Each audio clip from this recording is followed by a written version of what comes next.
y'all, this is Courtney, and this is my honest review of this 4-quart ice cream maker. Now, I can't say enough good things about homemade ice cream. It's so fun, and honestly, it's really simple to use, especially when you have a machine like this to help you make it. Let me just kind of walk you through so you know the steps that you need to do to make it. It just literally is the bucket, the canister, a lid, the dasher, which is the mixer, and then the motor. That's really all it is. So you make your ice cream base and you're going to fill it up, but you gotta make sure, this is well loved. It's okay, it still works. This just means we've used it a lot. Anyway, you need to make sure that you don't overfill it. It needs to go about 2/3 up. You gotta allow for the room for your ice cream to expand when it's frozen and thicken up. So important to note that you can't overfill this. And besides, if you try to overfill it, it won't work very well. So it does have this little divot on the bottom, which matches up with the divot down in the bucket, so when you go to put it in there, just make sure you're lining it up. So once you have your ice cream base in here and your toppings or whatever your recipe calls for, you place the dasher in, and it just goes in that divot on this side, and then you put the lid on it. Make sure you line up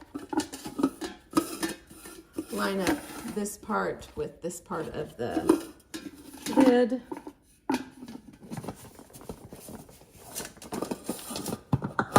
And you're good to go. Now line it up here. This is where you would add your ice and your salt. I usually layer it, ice, salt, ice, salt. And we always use the ice cream salt, the rock salt by Morton's. It's the best, in my opinion.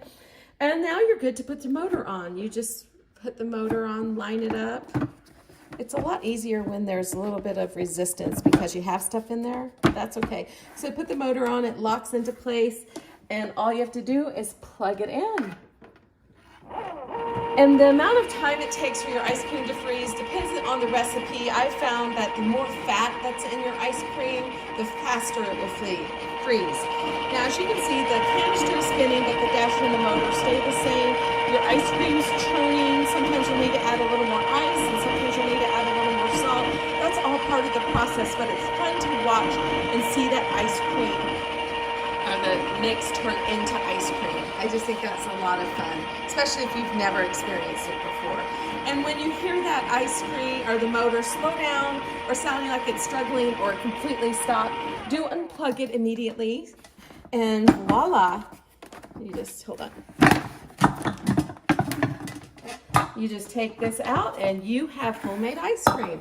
Anyway, I can't say enough good things about this. We use it all the time. It's an absolute fun family tradition, and it's so simple yet so satisfying to make your own ice cream. Thanks for watching, y'all. Have a good day.